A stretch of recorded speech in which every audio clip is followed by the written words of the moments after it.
भारतीय मौसम विज्ञान विभाग ने इस बार ला नीनो की वजह से भारतीय मानसून अच्छे रहने का अनुमान लगाया है और ये अनुमान है कि सामान्य से ज़्यादा बारिश होगी। आज हम इसी विषय पर आपके लिए ये वीडियो लेकर के आए हैं। ला नीनो को अच्छे से समझना है कि इसका भारत पर क्या प्रभाव पड़ेगा और वैश्विक मौसम पर क्या प्रभाव पड़ेगा और जलवायु परिवर्तन के कारण ENSO कैसे प्रभावित हो रहा है। ENSO कहा जाता है, एल नीनो और ला नीनो को सम्मिलित रूप से ENSO कहते हैं।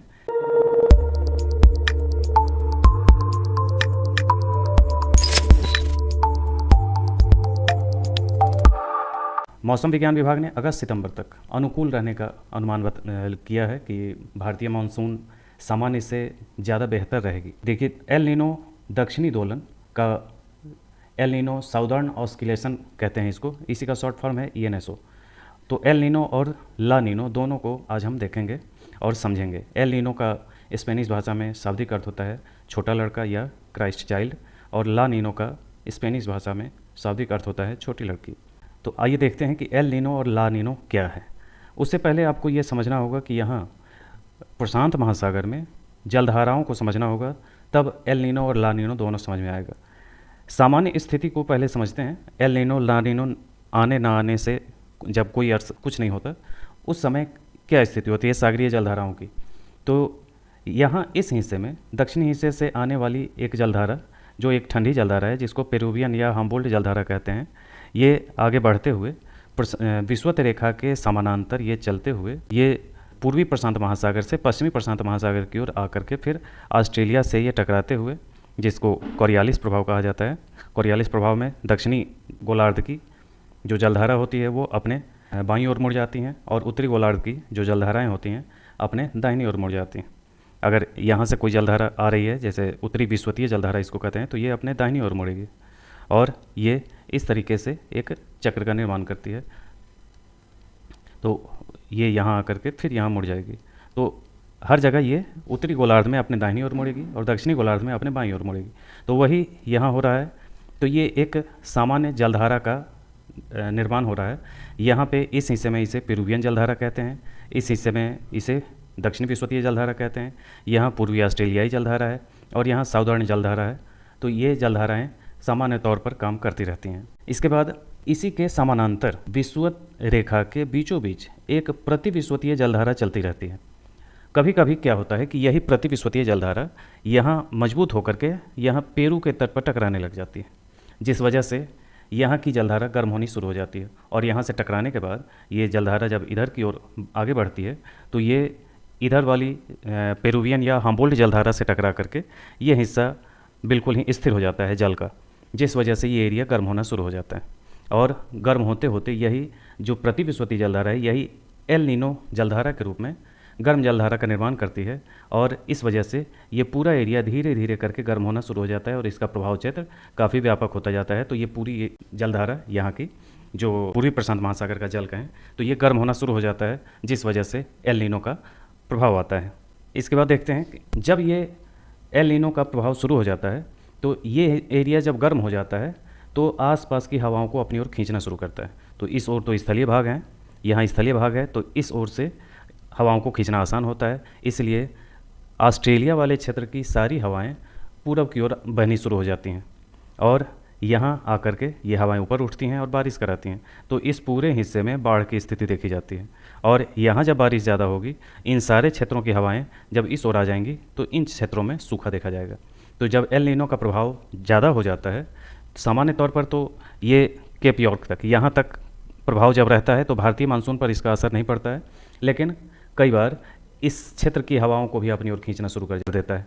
जब इसका प्रभाव क्षेत्र ज़्यादा बड़ा होगा तो यहाँ तक की हवाओं को अपनी ओर खींचेगा, जिससे भारत की ओर आ रही मानसूनी हवाएं इस ओर प्रभावित होंगी और ये भी चल करके इसका हिस्सा बन जाएंगी। तो ये पूरा एरिया बाढ़ से डूब जाएगा। यही चीज़ जब ला नीनो का प्रभाव होता है तो यही हिस्सा ठंडी जलधाराओं से प्रभावित हो जाता है। अब देखें ला नीनो में क्या होता है। ला नीनो में अभी देखें कि एल नीनो में यह हिस्सा गर्म हुआ था, लेकिन ला नीनो में जब यही हिस्सा सामान्य से ज़्यादा ठंडा हो जाता है तो इस हिस्से की हवाएं ठंडी होने से यहाँ सूखा पड़ जाएगा और ये हिस्सा अपेक्षाकृत ज़्यादा गर्म हो जाएगा। और जब ये ज़्यादा गर्म होगा तो इस हिस्से में बारिश ज़्यादा होगी, तो इस हिस्से की हवाएं इस ओर आने लगेंगे, जिस वजह से इस हिस्से में बाढ़ की स्थिति देखी जाएगी। इस पूरे एरिया में और भारतीय क्षेत्र में भी सामान्य से बेहतर मानसून आने की संभावना इसी वजह से होती है, क्योंकि इस हिस्से में मानसून बेहतर होता है, और बेहतर क्या कहें, इससे ज़्यादा, बेहतर से ज़्यादा होता है, यानी कि सामान्य से ज़्यादा बारिश होगी। तो ला नीनो और एल नीनो, इसको आपने देखा कि एल नीनो में यह हिस्सा ज़्यादा गर्म होगा और ला नीनो में यही हिस्सा ज़्यादा ठंडा हो जाएगा। तो एल नीनो में इस हिस्से की हवाएं इस ओर खींच रही थी, ला नीनो में इस हिस्से की हवाएं इस ओर खींचेंगी और यहाँ ज़्यादा बारिश होगी। एल नीनो और ला नीनो में फ़र्क समझ लें कि एल नीनो मध्य पूर्व भूमध्य रेखीय प्रशांत क्षेत्र में समुद्री जल को का गर्म होना, और जो हर कुछ वर्षों में होता है, पेरू के तट पे गर्म चरण है। अभी आपने देखा कि पेरू के तट के पास जो गर्म जलधारा थी, इसके वजह से एल नीनो उसका नाम पड़ा है। एल नीनो पेरू तट की गर्म जलधारा को ही कहते हैं। ला नीनो में यही क्षेत्र सामान्य से ज़्यादा ठंडा हो जाता है। एल नीनो में पश्चिमी प्रशांत महासागर हवाएं कमज़ोर हो जाती हैं और पूर्वी क्षेत्र में पानी गर्म हो जाता है। ला नीनो में सामान्य से अधिक मजबूत हो जाती है हवाएं और पश्चिम में गर्म सर्दियों की संभावना रहती है। एल नीनो में सामान्य उथल पुथल बाधित होता है। अभी आपने देखा कि पश्चिमी प्रशांत महासागर है, वहाँ पे सूखा पड़ रहा है और पूर्वी प्रशांत महासागर में ज़्यादा बारिश हो रही है। तो ये है सामान्य से ज़्यादा उथल पुथल मचना। और जब पेरू के तट पर जलधाराएं गर्म हो जाती हैं तो मछलियों की आबादी में कमी आती है। कारण क्या है कि वहाँ गर्म जलधाराओं के कारण जो अपवेलिंग हो रहा होता है, नीचे का जल ऊपर की ओर आ रहा होता है पेरू के तट के पास, हम्बोल्ट जलधारा के कारण, जब ठंडी जलधारा चल रही होती है, जिस वजह से जो प्लैंकटन और ये सब जो ऊपर की ओर आ रहे होते हैं, तो वो मछलियों के खाने का एक स्रोत बनता है जो नहीं आ पाता है, जिस वजह से एल नीनो की स्थिति में वहाँ पे मछलियों की आबादी कम होती है और गर्म हवाएं जलधाराएं गर्म हो जाने की वजह से ढेरों बड़ी मात्रा में मछलियाँ वहाँ मरी हुई मिलेंगी। और ला नीनो की स्थिति में यहाँ जलधारा ठंडी हो जाती है, जिस वजह से मछलियों की आबादी बढ़ेगी, क्योंकि पेरुवियन या हम्बोल्ट जलधारा नीचे से जो प्लैंकटन्स हैं उसको जब ऊपर करेंगी तो वहाँ पे मछलियाँ काफ़ी बड़ी संख्या में निकलेंगी, इसलिए मछलियों के लिए वो अनुकूल मौसम है। आगे देखें एल नीनो का भारत पे क्या प्रभाव पड़ता है। तो ये देखें तो इसका प्रभाव मानसूनी वर्षा जो है वो दबने लगती है, सूखा का कारण बनता है, कृषि और जलापूर्ति पर प्रतिकूल प्रभाव पड़ता है, यानी कि सूखा पड़ना, खेती में बहुत ज़्यादा समस्या आना, ये सब एल नीनो का प्रभाव हुआ करता है। ला नीनो में अच्छी बारिश होने की संभावना रहती है, जैसा इस बार संभावना जताई जा रही है।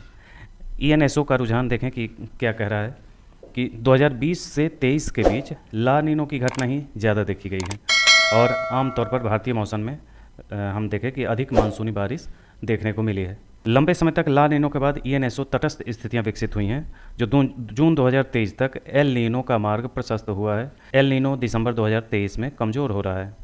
एल नीनो सामान्य तौर पर दिसंबर में ही गर्म जलधाराएँ जब मजबूत होती हैं तब एल नीनो उत्पन्न होता है, क्योंकि सूर्य दिसंबर में ही ऑस्ट्रेलिया के आसपास यानी कि मकर रेखा पे सूर्य पहुंचता है। उसी समय पता चल जाता है कि मानसून इस बार कैसा रहेगा, एल नीनो आएगा या नहीं। तो दिसंबर के मौसम में एल नीनो के टाइम में यहाँ अगर एल नीनो की जलधारा कमज़ोर रही तो ला नीनो की स्थिति देखी जाएगी, और अगर मजबूत हो गई यानी कि धाराएँ गर्म हो गई तो वहाँ एल नीनो की संभावना रहेगी। मौसम विशेषज्ञों के अनुसार एल नीनो से वापस ला नीनो में यह संक्रमण एक प्राकृतिक और आवर्ती प्रक्रिया है, यानी कि ये लगातार आते जाते रहने वाली प्रक्रिया है। ये नेचुरली होता रहता है, कभी एल नीनो कभी ला नीनो, ये सब बदलाव आते रहते हैं।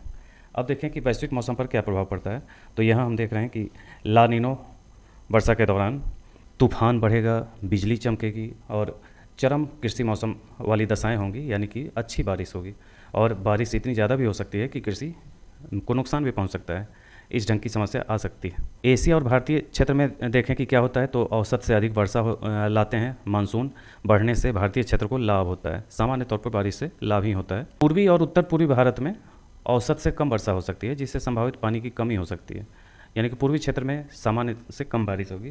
दक्षिण पूर्वी एशिया में इंडोनेशिया, फिलीपींस, मलेशिया, इन सब में अक्सर वर्षा में वृद्धि होगी, जिससे बाढ़ का खतरा रहेगा। अभी हमने बताया था मैप में कि ऑस्ट्रेलिया और इंडोनेशिया, मलेशिया, ये सब एरिया में सामान्य से बहुत ज़्यादा बारिश होगी और ज़्यादातर बाढ़ ही आते हैं, ऐसा देखा गया है। उत्तरी अमेरिका में देखें तो दक्षिण अमेरिका सहित दक्षिणी क्षेत्र के शुष्क और गर्म परिस्थितियों का सामना करना पड़ सकता है और संभावित रूप से सूखा पड़ सकता है। इसके विपरीत उत्तर पश्चिमी प्रशांत और कनाडा में भारी बारिश और बाढ़ का अनुभव हो सकता है। अफ्रीका में देखें तो दक्षिण अफ्रीका आमतौर पर अधिक वर्षा होती है और पूर्वी क्षेत्र सूखे से पीड़ित हो सकता है। कारण क्या है कि पूर्वी क्षेत्र की जो हवाएं होंगी, अफ्रीका के पूर्वी हिस्से की जो बारिश कराने वाली हवाएं होंगी, वो सब के सब खिंच जाएंगी कहाँ, ऑस्ट्रेलिया के हिस्से में, या ऑस्ट्रेलिया और इंडोनेशिया का जो सम्मिलित निम्न दाब क्षेत्र बनेगा उस ओर हवाएं आकर्षित हो जाएंगी, जिस वजह से ऑस्ट्रेलिया और इंडोनेशिया वाले हिस्से में बारिश होगी तो वो अफ्रीका वाली हवाओं को भी खींच लेता है, जिस वजह से पूर्वी अफ्रीका वाले हिस्से में सूखा आ जाता है। अटलांटिक महासागर में देखें तो ला नीनो वर्षा में तूफान की गतिविधि बढ़ जाती है, जिससे अधिक बार तीव्र तूफान आते हैं। जलवायु परिवर्तन का इस पर क्या असर पड़ा है, कैसे ENSO प्रभावित हुआ है। अध्ययनों से पता चलता है कि ग्लोबल वार्मिंग से एल नीनो की घटनाएं अधिक होती हैं।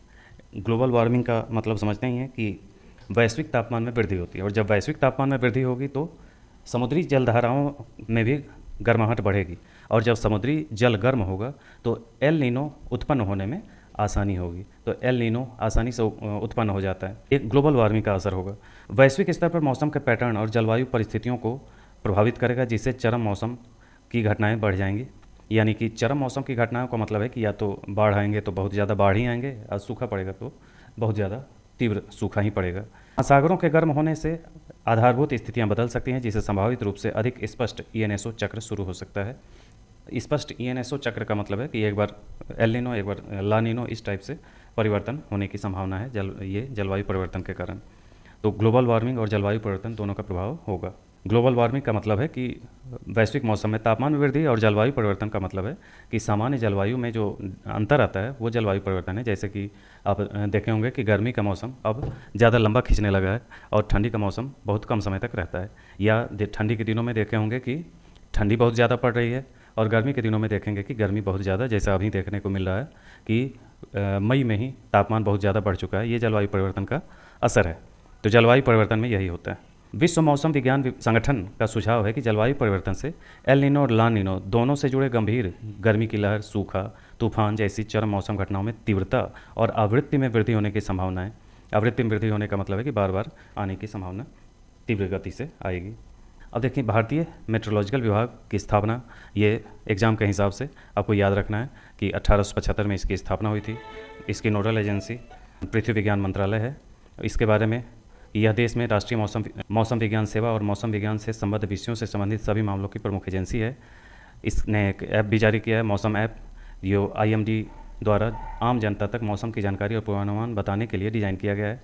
दूसरा ऐप है कि मेघदूत एग्रो ऐप, यह भारतीय मौसम विज्ञान विभाग, भारतीय उष्णकटिबंधीय मौसम विज्ञान संस्थान और भारतीय कृषि अनुसंधान परिषद की एक संयुक्त पहल है। इसका उद्देश्य है सरल और आसान मोबाइल माध्यम से किसानों तक महत्वपूर्ण जानकारी पहुँचाना। दामिनी ऐप का देखें तो IITM पुणे द्वारा विकसित किया गया था, जो भारत में होने वाले सभी बिजली गतिविधियां पर नज़र रखता है और 20 किलोमीटर से 40 किलोमीटर के दायरे में GPS अधिसूचना द्वारा व्यक्ति के पास बिजली गिरने पर व्यक्ति को सचेत करता है।